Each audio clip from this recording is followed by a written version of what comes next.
Extrême sud de Madagascar, une langue de sable rase battue par les vents.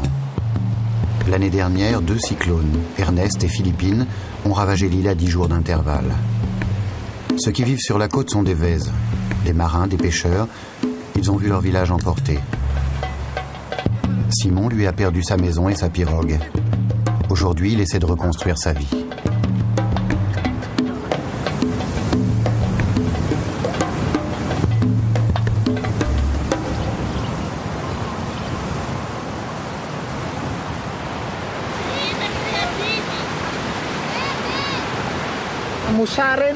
Ici, c'était la famine totale. Rien que pour notre petit village d'Androuka, elle a causé la mort de 4 personnes. 2 adultes et 2 enfants. Ils n'ont pas pu résister et sont morts de faim. D'abord les 2 adultes, puis une fillette et un garçon. Tous morts de faim. Nous, les hommes du village, nous avons tout essayé pour retenir nos maisons par la force. Mais c'était impossible. Et le vent a tout emporté. Et puis en début de soirée, la Linta a débordé. Les eaux du fleuve nous ont encerclés et nous avons passé 3 jours bloqués sur les hauteurs, sans rien à manger. Finalement, ce sont les bonnes sœurs qui nous ont secourus en nous apportant 1 kilo de riz et de haricots. C'est tout ce qu'on avait. Maintenant, je dois travailler et économiser pour revenir vivre ici avec ma famille. Car c'est chez moi ici, et c'est là que je veux vivre. Les plus démunis, ne sachant où aller, ont reconstruit leur maison au même endroit, en attendant le prochain cyclone. Au puits d'Androuka, l'éolienne qui alimentait la pompe à eau a été brisée. Tous ceux qui ont eu les moyens ont fui la région.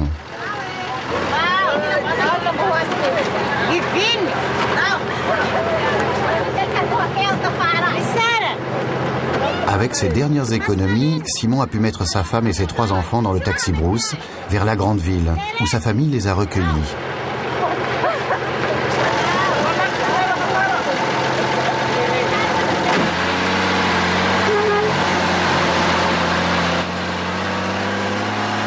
Ici, la nature est rude.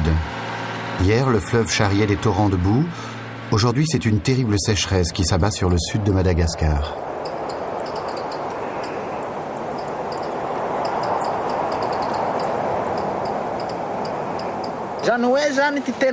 Il y a au moins une chose, grâce à Dieu, que je n'ai pas perdue, c'est mon fusil sous-marin. Parce que c'est ça qui me fait vivre. Et c'est avec ça que je rapporte le poisson et l'argent pour ma petite famille. Ce qui manque à Simon maintenant, c'est une pirogue. Il a décidé d'aller la chercher lui-même, bien loin d'ici, à 400 km au nord, au cœur de la forêt, là où poussent les arbres à balsa.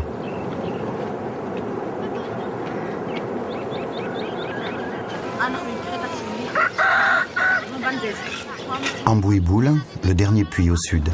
C'est là que Simon a fait la connaissance du vieux marais.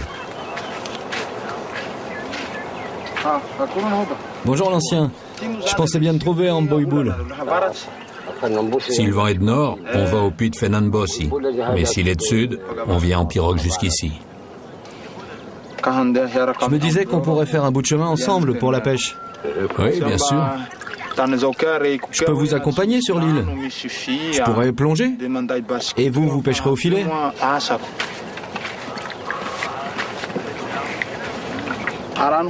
Combien de temps tu tiens avec un bidon comme ça? Pour moi seul, 1 semaine. C'est le seul problème, l'eau. Pour le reste, on ne manque pas de nourriture sur l'île.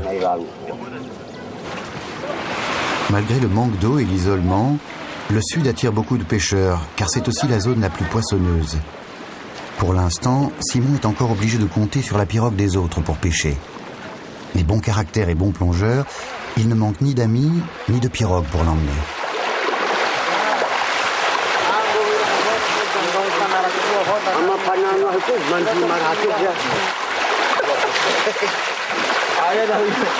Hé Simon, tu montes dans une pirogue, mais regarde la coque, elle tient avec une corde. Les planches tiennent plus, il faut que je remette le plat-bord tout le temps. Tant que les cigarettes sont au sec. J'ai les pieds mouillés.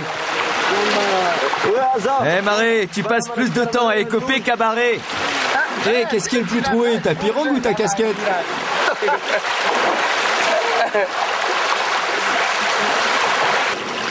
Une petite île à 12 km au large, dans les eaux profondes, au-delà de la barrière de corail.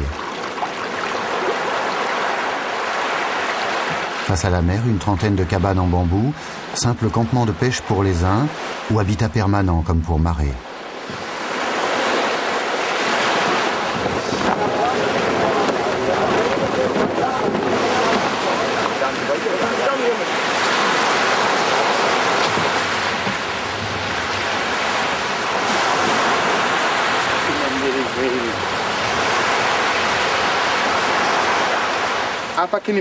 Je t'ai rapporté de Tuléar le filet de nylon que tu m'as demandé. Les gens du village ont des ailerons de requin à vendre. Les Chinois et les Coréens donneraient une fortune pour ça. Mais l'île est si isolée qu'il n'y a pas moyen de mettre ses prises sur le marché. Simon profite du voyage qu'il va faire vers Tuléar. Là-bas, il a toutes les chances d'écouler la marchandise.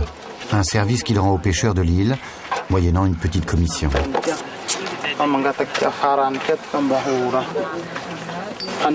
Bon, je te prends ces ailerons, mais je te les achète pas, hein, je te donnerai l'argent plus tard. Ça va.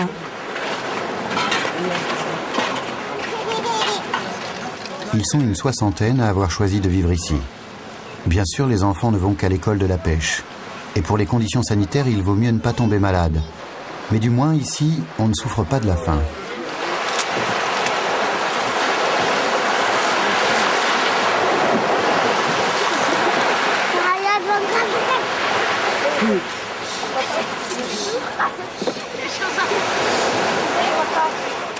Le poisson séché rapporte même de l'argent sur le marché local.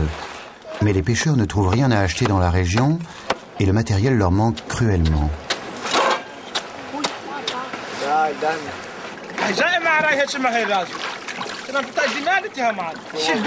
Simon est parti à la pêche avec les plus jeunes.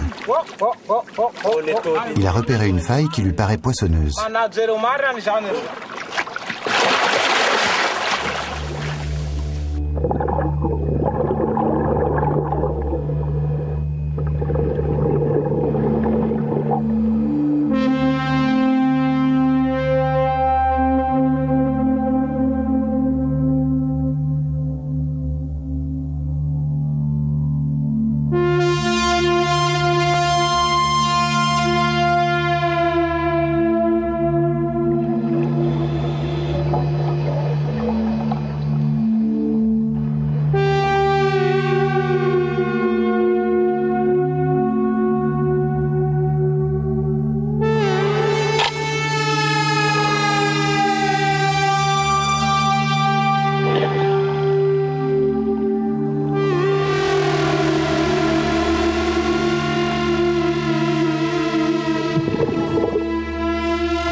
Sans palme ni lest, Simon reste 2 à 3 minutes sous l'eau et ressort rarement avec une seule prise. En plongeant, il a vu une raie en train de chasser sur le fond. Il alerte les autres pêcheurs. Fais attention, elle s'en va. Vas-y, fais le tour. Elle est à toi.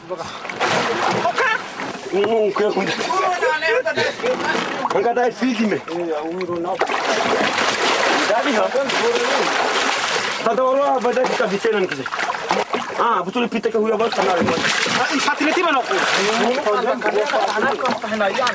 kuda kani fara ay ay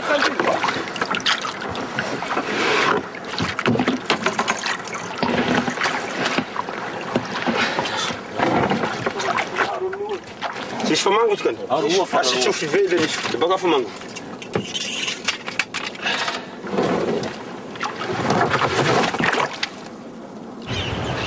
Un kilomètre de long, 200 mètres de large, c'est un minimum vital, d'autant que l'intérieur de l'île est fade, c'est-à-dire tabou. Interdit aux Vèzes de s'y rendre. De l'autre côté de l'île, au bout du récif, nichent les sternes du Cap. En cette saison, elles viennent pondre avant de reprendre leur migration d'hiver. Les pêcheurs vèzes se font chasseurs et voleurs d'œufs.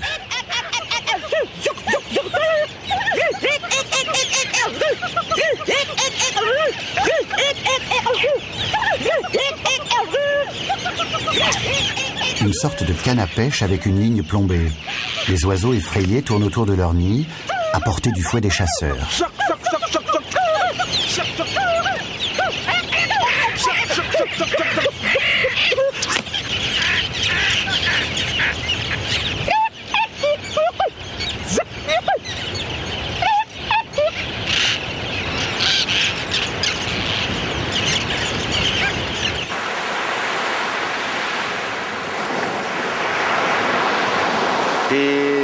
Je devais revenir plus tard à Nosimanitse, leur rapporter des filets et du matériel de pêche, quand j'aurai touché leur argent à Tuléar.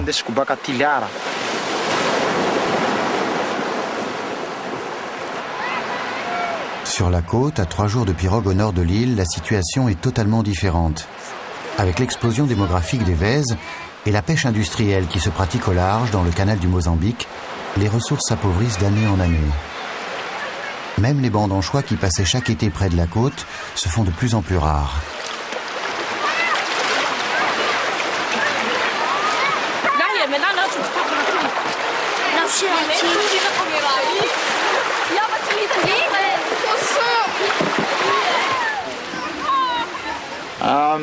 Dans le passé, j'ai travaillé pour une société qui s'appelle la Copé Frito.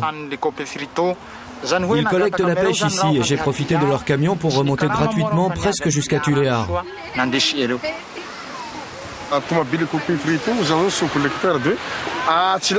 Oui, le camion est encore là avec le collecteur. Tu le trouveras près des dernières maisons là-bas. Vous pouvez me montrer ?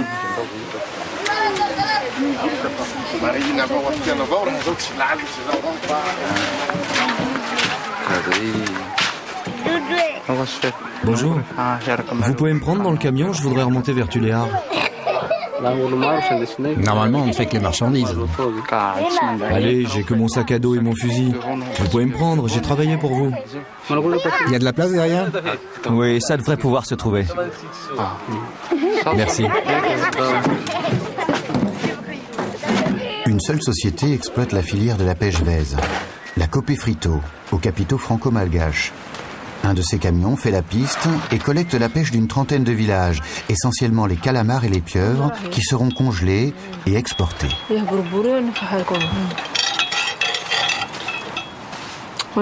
Madame le collecteur, c'est Olga, une vèze de la ville. Elle traite avec la sous-collectrice du village, une femme de pêcheur. Chez les Vèzes, ce sont souvent les femmes qui tiennent la caisse. «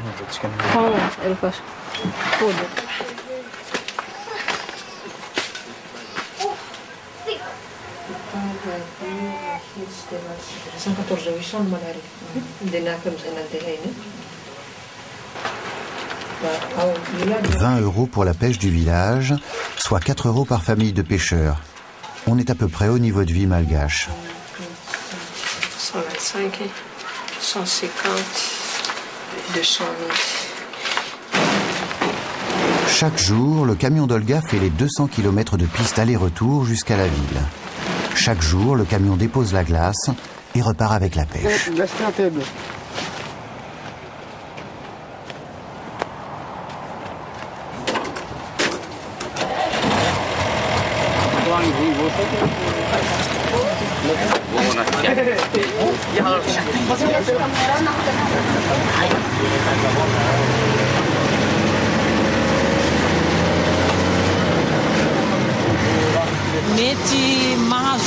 Au total, pour tous les villages, nous récoltons en moyenne 200 kilos de marchandises. Mais au maximum, avec ce camion, nous pouvons traiter jusqu'à 2 tonnes de marchandises. Ah, bien sûr, les anciens pêcheurs, enfin moi je n'ai pas connu ça, mais quand ils allaient en mer, ils revenaient avec 3 ou 4 pirogues pleines de poissons. Alors qu'aujourd'hui, un pêcheur ne rapporte que 4 ou 5 kilos. Et ça, je crois que c'est à cause de la surpopulation.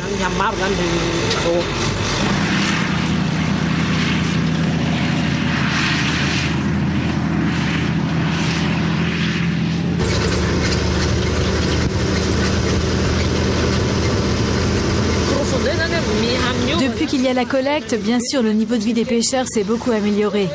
Par exemple, quand j'ai commencé la récolte dans les années 95, 16, 17, les sous-collecteurs habitaient encore dans de modestes cabanes en roseau. Aujourd'hui, ils sont dans des maisons en pierre. Ils ont même des groupes électrogènes, des téléviseurs, même la vidéo. Mais le problème, c'est qu'il n'y a pas de taxi brousse. Aucune liaison. Pas de moyens matériels pour les pêcheurs. En fait, c'est surtout les sous-collecteurs et nous qui en profitons, plus que le pêcheur.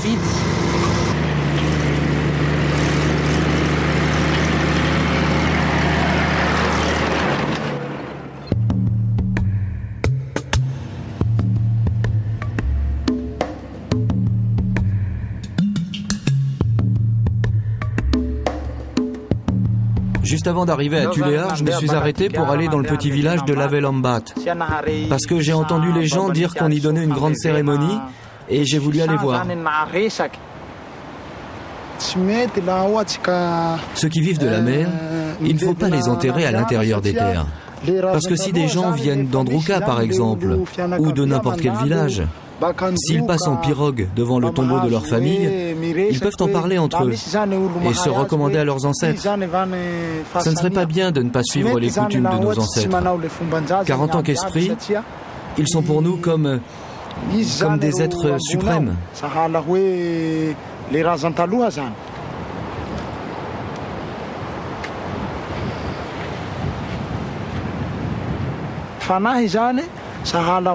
Les esprits sont les gardiens et les bienfaiteurs de cette mer qui est la source de toute vie sur Terre.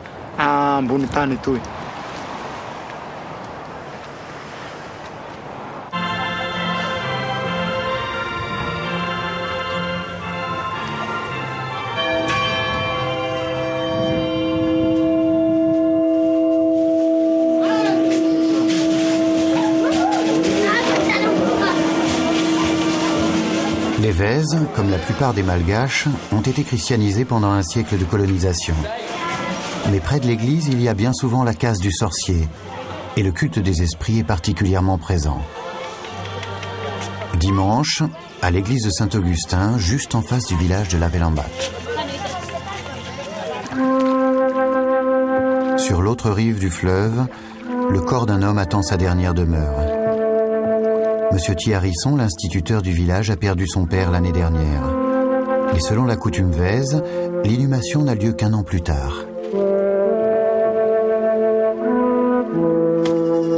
On a caché le cercueil vide dans une petite île au milieu du fleuve. Un mur d'épines le protège pour s'assurer qu'aucun sorcier ne vienne jeter un sort ou même qu'un chien ne lève la patte sur le précieux objet.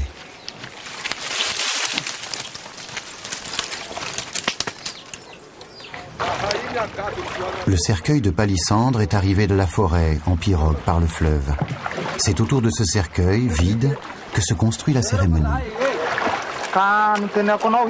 Quel genre de cérémonie fait ce monsieur Thiarisson?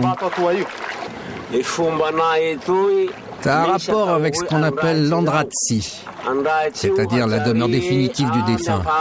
Tout le monde va venir pour voir ça.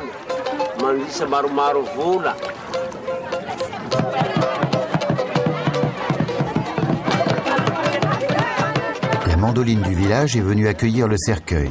La famille et tous les habitants sont présents.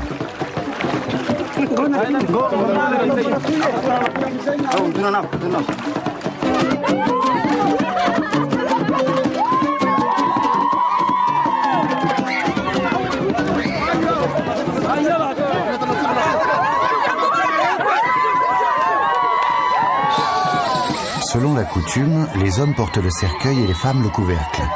Tous deux seront exposés sur la place des fêtes, à l'écart du village, au bord de la côte.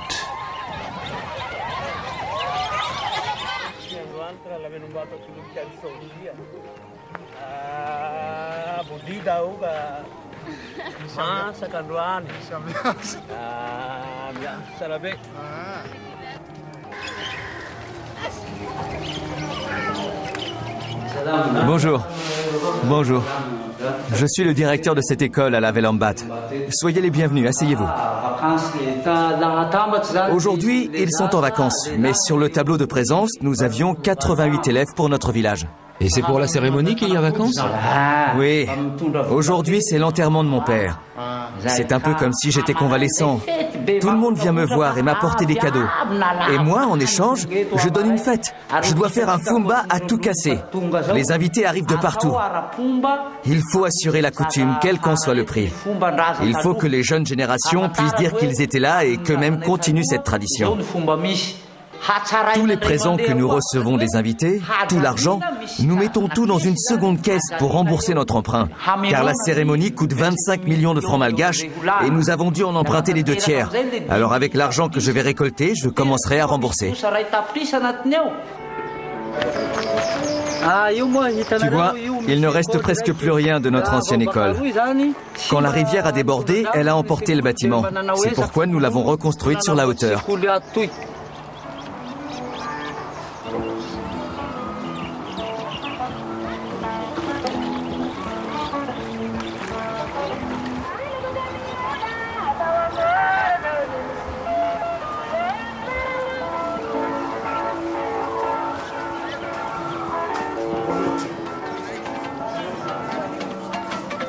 Sur la place des fêtes, la mandoline ouvre le bal.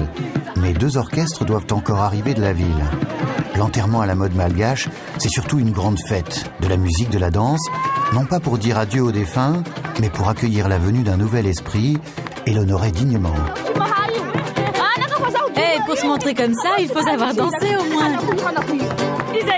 Regarde ces deux-là, elles savent y faire, tu sais. Regarde-les.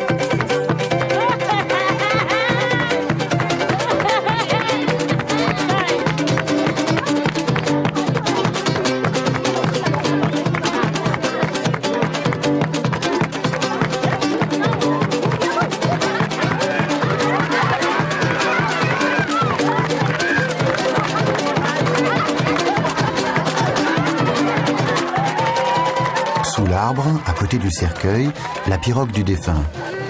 Les invités ont apporté des voiles comme présent. La famille a fait appel à une pleureuse professionnelle chargée de rester en contact avec l'esprit du mort.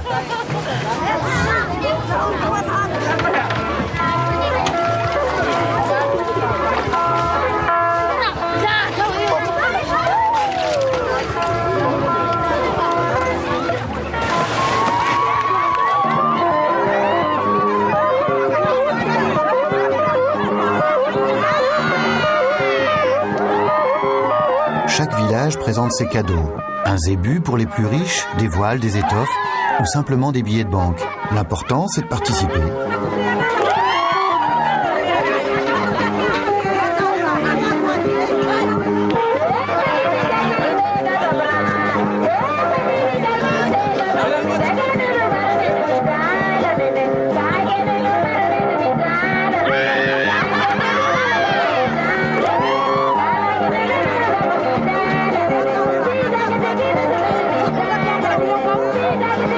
Ce soir, ces zébus seront sacrifiés.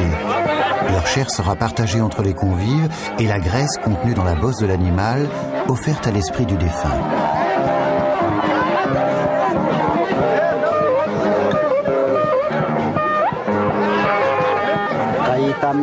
Le jour du décès du défunt, on l'a juste mis en terre sans prévenir les gens en dehors de la famille, sans faire d'embarras. C'est seulement aujourd'hui qu'on le considère comme vraiment décédé. Alors tout le monde est prévenu alentour, on apporte les cadeaux, les zébus, tout ça.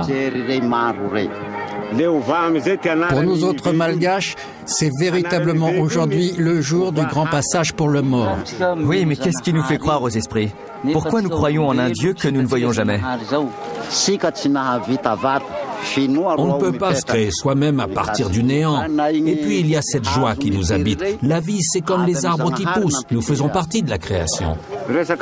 En ce qui concerne les morts, il faut faire attention à la possession. Si le défunt se sent mal là où il est, son esprit va errer. Il va chercher un être vivant et il va le posséder. Et si nous traitons cet esprit par le mépris, cela peut nous être fatal. Il peut s'abattre sur notre famille et la faire mourir. Il nous maltraitera et nous mourrons.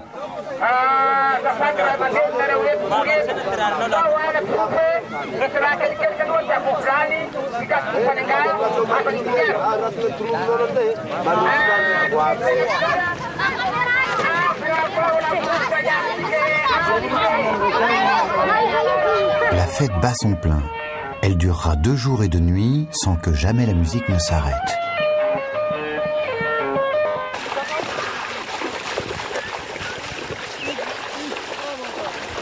Au matin du 3e jour, le cercueil est apporté au tombeau, derrière le village, au sommet de la colline. Aucun chemin n'y mène, que le fleuve.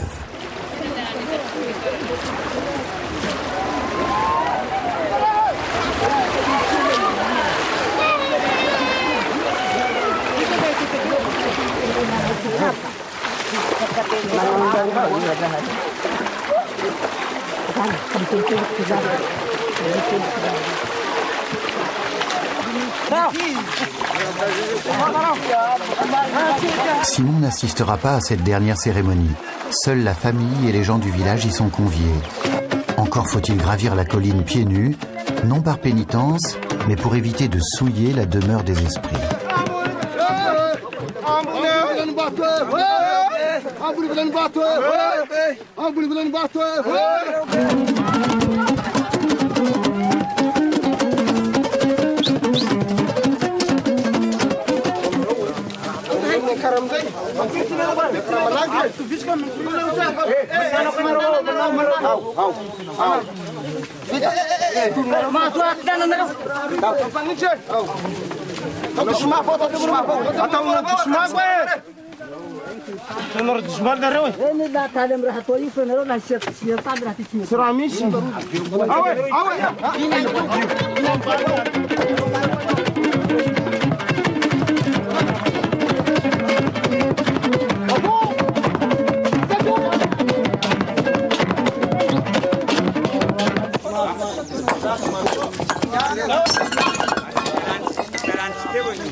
On dégage les pierres et les madriers de bois qui protègent le corps du défunt.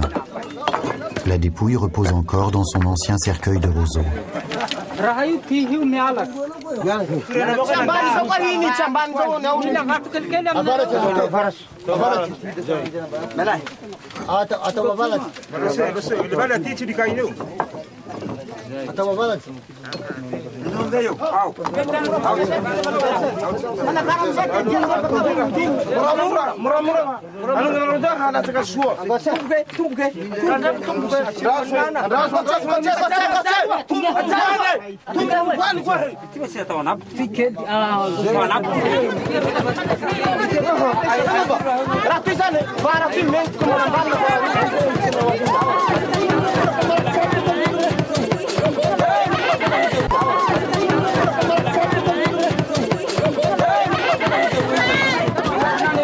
Ce n'est qu'une fois le couvercle fermé que le défunt est réputé disparu. Il perd alors son ancien nom et prend le nom d'un nouvel esprit. Chaque membre de la famille doit participer à l'inhumation. Chacun doit jeter sa pierre pour ensevelir le corps. Les femmes jettent aussi des pierres au nom de ceux qui n'ont pas pu venir.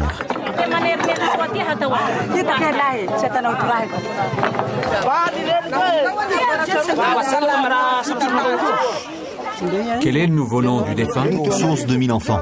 Source de 1000 enfants. C'est ainsi que nous t'appellerons désormais. Esprit des morts, acceptez sa présence et faites-lui bon accueil. Et toi, nous t'avons bien traité et offert de nombreux ébus. Alors ne viens pas rôder parmi les vivants. Laisse-nous en paix et laisse en paix ta famille. Ne viens pas torturer ta femme et laisse-la se remarier si elle le désire. Voilà, c'est fait maintenant. C'est fini. Partez sans vous retourner.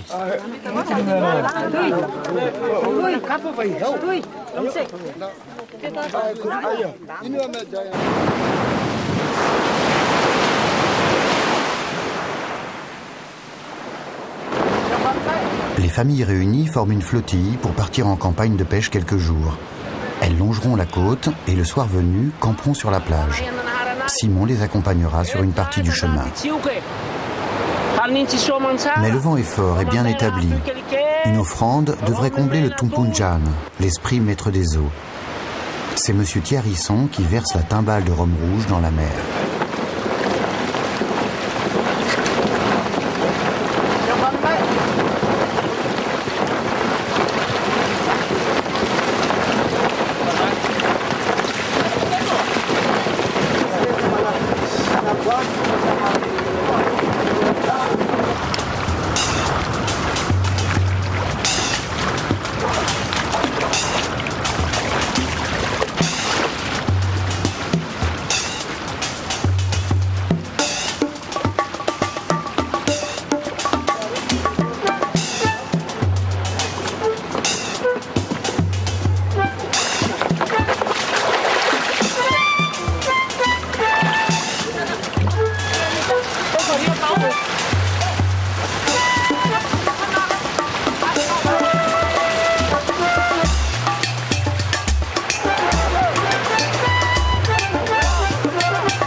Au milieu de la journée, à marée basse, les premiers arrivés choisissent une plage pour installer le camp.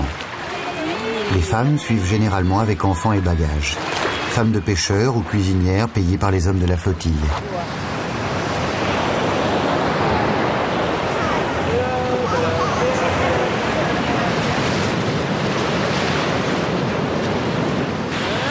Les Vèzes sont un peuple de nomades. Mais aujourd'hui, partir en campagne de pêche consiste surtout à trouver un coin de pêche isolé où la concurrence n'est pas trop forte.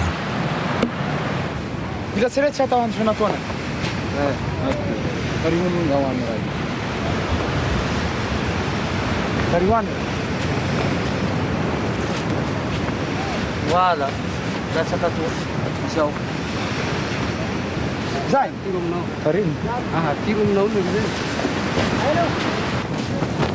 Parce que leurs pirogues ne sont pas faites pour la haute mer, la plupart des Vèzes pêchent en bordure de la plage et ne s'aventurent pas au-delà de la barrière de corail. Un vivier qui s'épuise, une maigre pêche au filet qui ne rapporte que de petits poissons. Nous ramassons ce que laisse la mer en se retirant. À marée basse, nous prenons les pieuvres et les calamars. C'est vraiment le travail des hommes le plus dur. Quand il y a du vent, ils sont obligés de ramer de toute leur force et tirer le filet toujours. Ils partent tôt le matin et rentrent tard le soir. En mer, ils ne mangent pratiquement rien. Ils emportent seulement un peu de thé, c'est tout. Ils n'ont rien à manger. Ce sont nos maris, nous partageons leur vie. Ils sont Vèzes comme nous et nous les aimons bien. Surtout s'ils nous rapportent du poisson.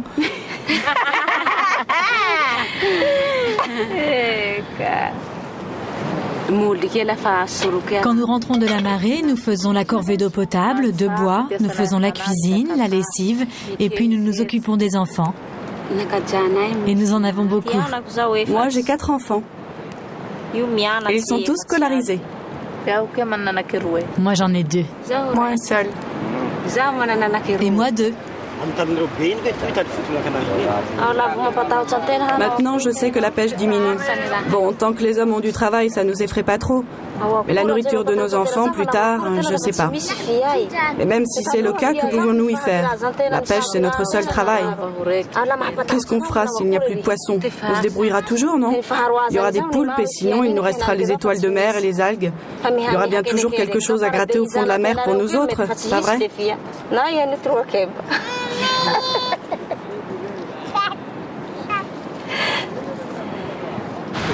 Une femme de pêcheur qui attend avec son panier sur la plage, c'est que son mari n'a pas eu de chance. Simon lui a plongé derrière la barrière de corail. La pêche a été bonne, de quoi gagner un peu d'argent. Alors, c'est combien le kilo? 5000 francs. Remplis ton panier, prends ce que tu veux.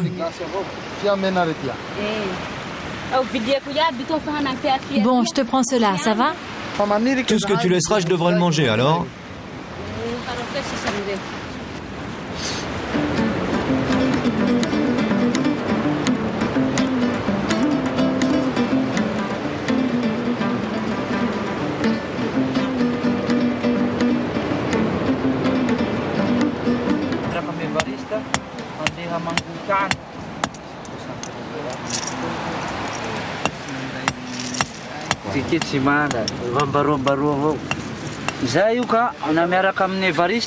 Il y a un monsieur Évariste dont le travail est de fabriquer des pirogues.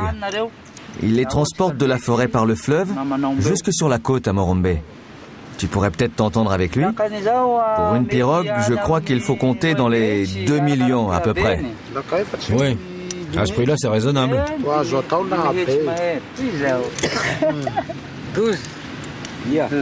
Bon, ben, en attendant, je gagne la partie.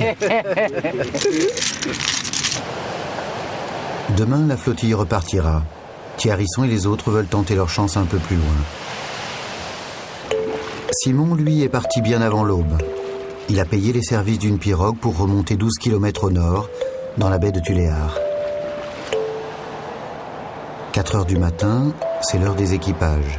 La marée est haute, les boutres vont lever l'ancre. Oui, du bateau. Est-ce que le capitaine est à bord? Je suis là. Je voudrais aller à Morumbe. Le trajet, c'est 300 000. Bon, j'ai pratiquement la somme. Je crois qu'on va pouvoir s'arranger. Je monte. Il faut vraiment que j'aille à Morumbe.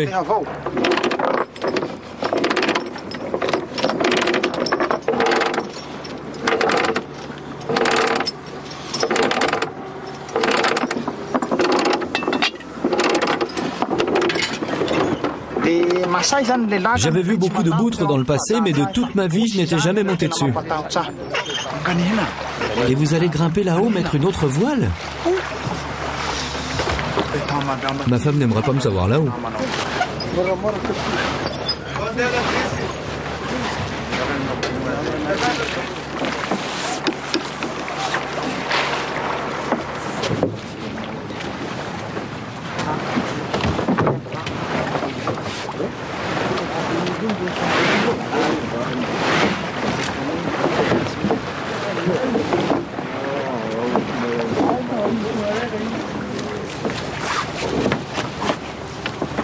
Le capitaine du Boutre a 30 ans. L'armateur, son père, est à bord, mais pour un peu, on le prendrait pour un matelot.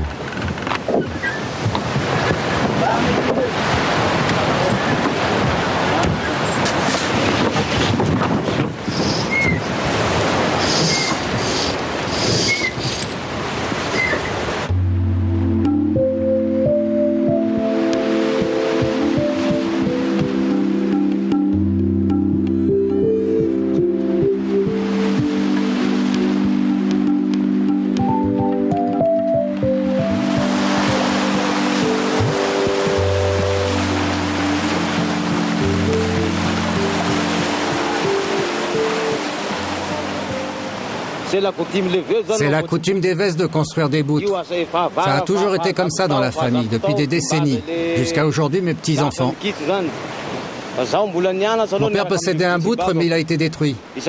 Quand j'étais enfant, pendant les vacances, j'allais sur le bateau de mon père. C'est comme ça que j'ai appris. Quand mon père a disparu avec son boutre, ça a été au tour de ses fils de construire un autre bateau. Nous devons être une cinquantaine de navires à faire le trafic sur le canal du Mozambique.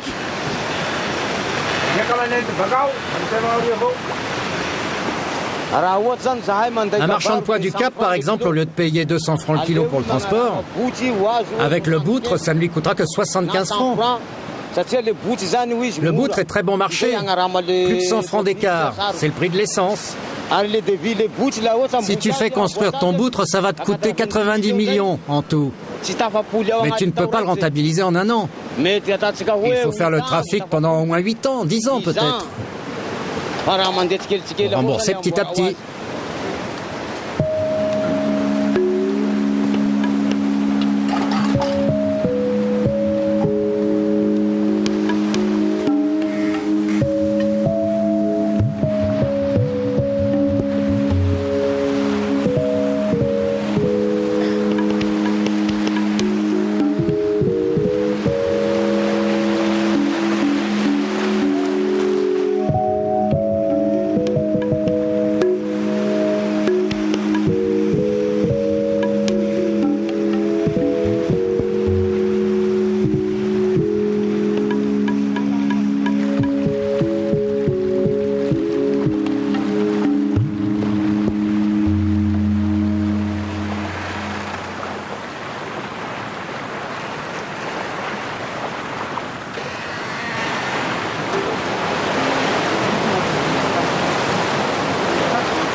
Moi, c'est juste pour l'argent que je fais ce boulot. J'ai choisi ce qui rapporte le plus. Je me vois pas faire la pêche. Qu'est-ce que je vais gagner avec ça? Si le vent est bon comme ça entre Tuléar et Morumbe, tu peux te faire une paie de 300 000 francs en un seul voyage. Le patron s'occupe de tout pour nous. La nourriture, les cigarettes. C'est une garantie et tu es sûr de pouvoir économiser. Eh bien moi, beaucoup de gens m'ont demandé de travailler pour eux comme employé. Mais j'ai toujours refusé, parce que je préfère être à mon propre compte. Par exemple, si je veux prendre une journée pour aller danser en boîte à Manguil, sortir un peu avec les filles, je n'ai de compte à rendre à personne. J'ai mon argent et je fais les choses selon mon bon plaisir.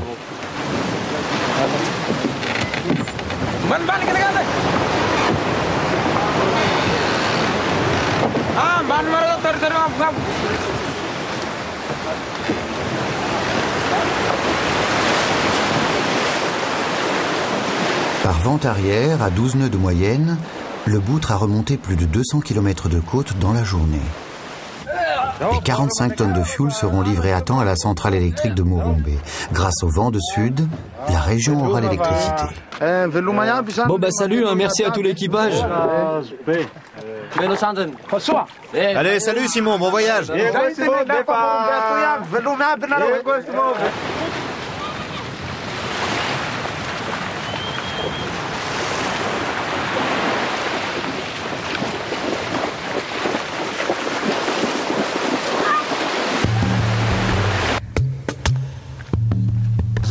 Quand je suis arrivé à Morumbe, j'ai piqué à l'intérieur des terres, vers la forêt des arbres pirogues.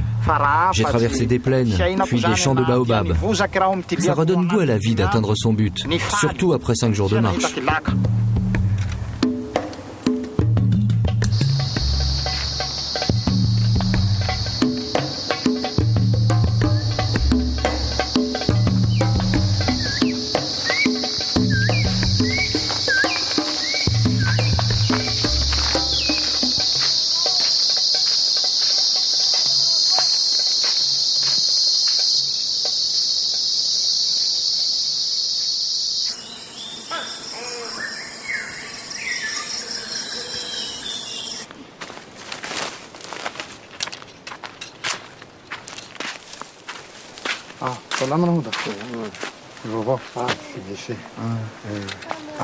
Bonjour, je cherche la concession des pirogues. Évariste, il est avec son groupe. Il faut prendre le chemin d'en dessous. Ouais, tout le monde le connaît là-bas. Tu trouveras. D'accord. Bon, merci. Bonne journée.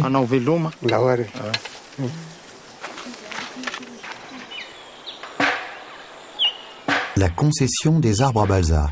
On croirait qu'un bombardement vient de ravager la forêt. Un groupe de Vèze exploite une parcelle d'une vingtaine d'hectares, une clairière où les agriculteurs viendront bientôt s'installer. Vous êtes monsieur Évariste? Oui. Bonjour, on m'a recommandé à vous. Monsieur Évariste n'est pas du genre bavard. Avec une équipe à diriger et une trentaine de pirogues à mener à bon port, c'est un homme plutôt occupé.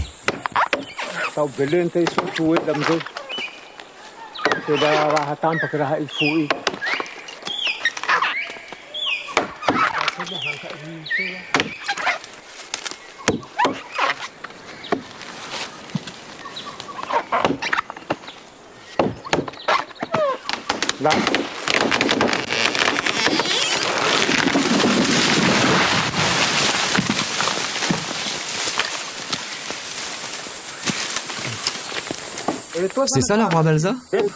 Oui, c'est le Farafat. Après, il faudra le creuser. Il faudra 4 jours pour en faire une pirogue. Et après, quand vous les avez fabriqués et transportés jusqu'à la mer, vous en obtenez combien? Environ 2 millions. C'est vrai qu'il y a beaucoup d'argent à gagner, mais au départ, nous n'apportons rien nous-mêmes. C'est l'avance des clients qui paie les salaires et la nourriture.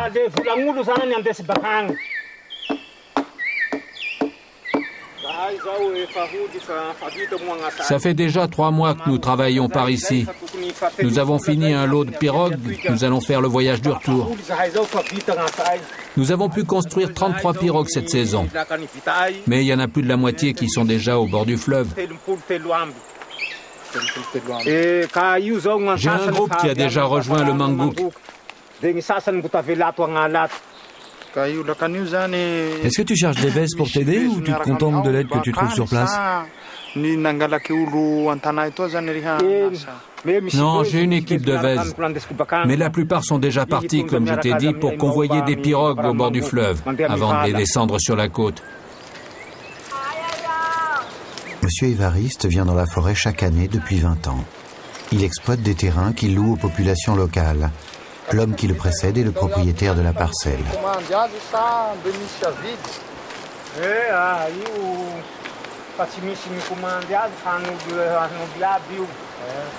Oui, toutes les pirogues que j'ai là sont des commandes.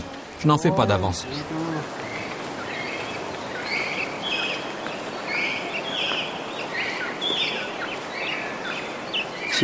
Évariste a fait venir les paysans du coin pour leur louer les charrettes et les ébus nécessaires au transport. Des rapports plutôt distants entre Vèze et agriculteurs.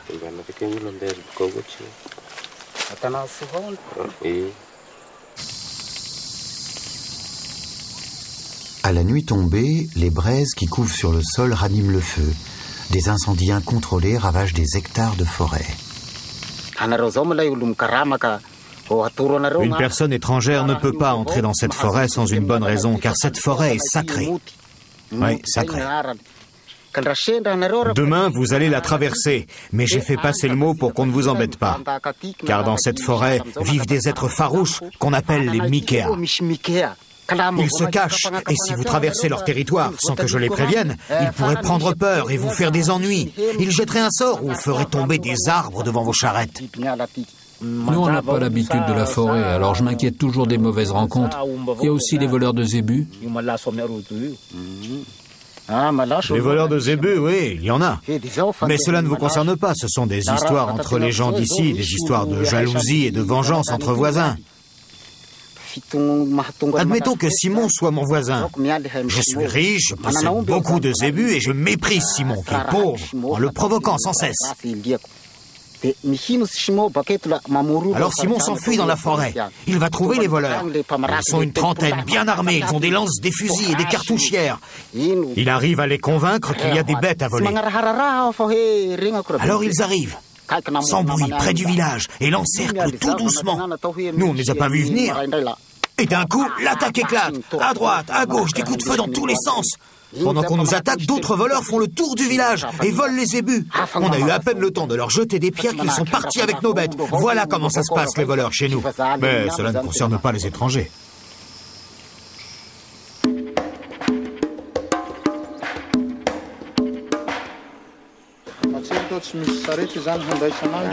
Et celle-là aussi, elle doit partir? Oui, elles partent toutes.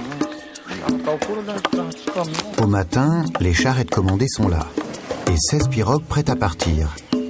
Au pas des ébus, il faudra une grosse journée pour rejoindre le fleuve par la piste.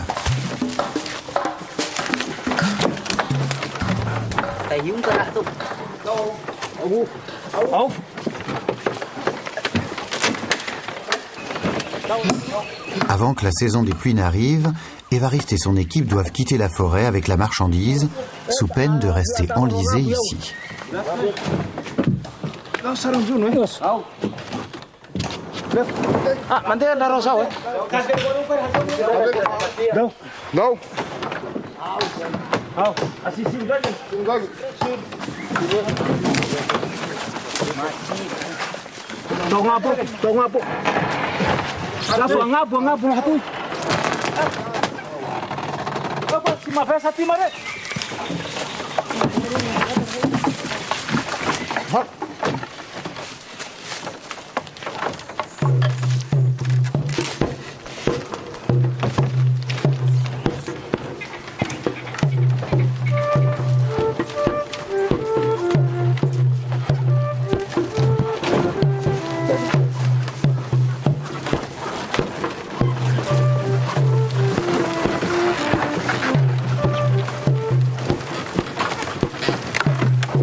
midi, le convoi sort de la forêt sans avoir rencontré ni Mikéa ni brigands.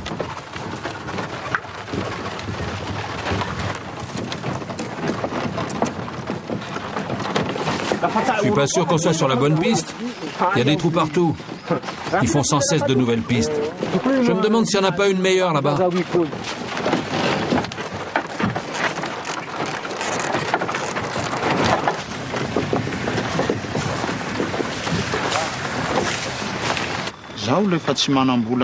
C'est vrai que j'ai pas assez d'argent pour le prix que tu demandes. J'ai mal évalué l'affaire. J'ai pensé que comme tu en fabriques 30 d'un coup, le prix serait moins cher, mais je vois que c'est pas le cas. Je me suis trompé. Remarque, j'ai quand même un demi-million. Je ne sais pas bien quoi te dire pour ces pirogues. D'abord, elles sont toutes vendues, et puis tu connais le prix. Je serai donc perdant sur toute la ligne. Parce que mon voyage, il m'a coûté de l'argent aussi. Et qu'est-ce que je vais faire si je reviens à Tuléar sans pirogue? Si je rentre dans ma famille sans rien? Le seul moyen de t'aider à avoir une pirogue, c'est que tu travailles pour moi jusqu'à avoir réuni les 2 millions. Quand on se retrouvera à Tuléar, on verra ça de plus près. J'ai pas mal de pirogues sur la côte, et je pourrais t'en trouver une à bon prix si tu veux.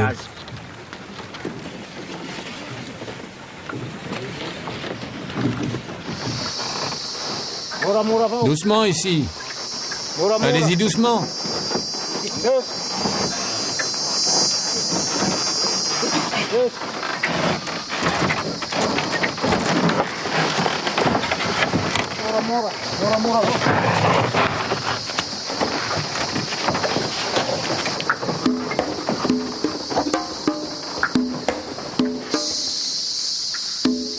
Le convoi traverse un premier affluent du Mangouk.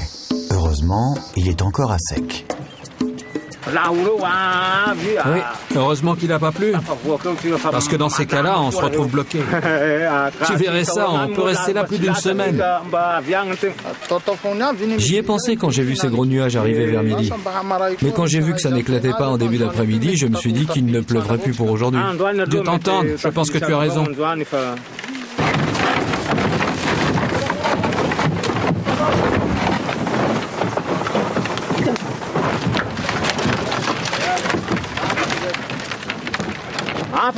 Bon voilà, jusqu'au bout, il n'y a plus de difficultés maintenant.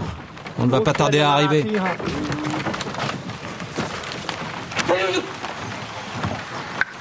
Le fleuve est encore à quelques centaines de mètres, presque à sec dans son immense lit de sable.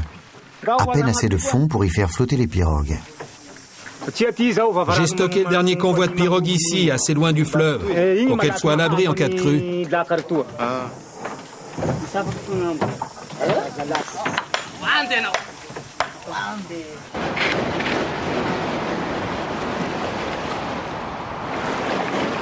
Les pirogues sont bien trop fragiles pour voyager sur le fleuve comme un simple train de bois. Les Vèzes fabriquent une sorte de radeau dont la forme s'inspire du catamaran. 2 pirogues, servant de flotteurs, sont maintenues par des traverses sur lesquelles on fixe les autres pirogues. Dès qu'un radeau est prêt, une équipe embarque pour le convoyer sur le fleuve.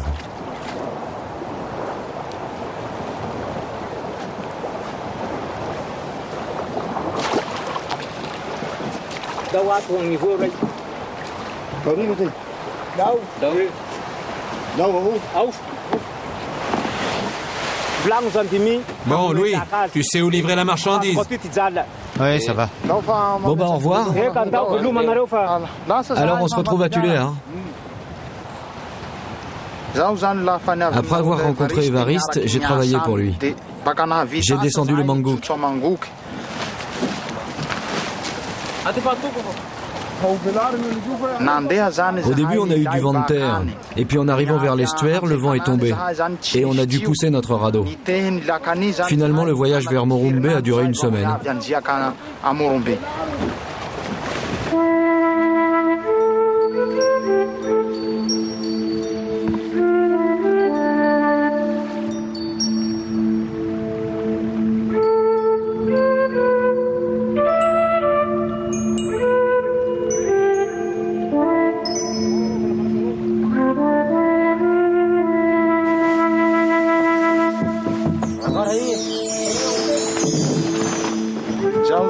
Plus tard, j'ai pu enfin acheter une pirogue grâce à Évariste.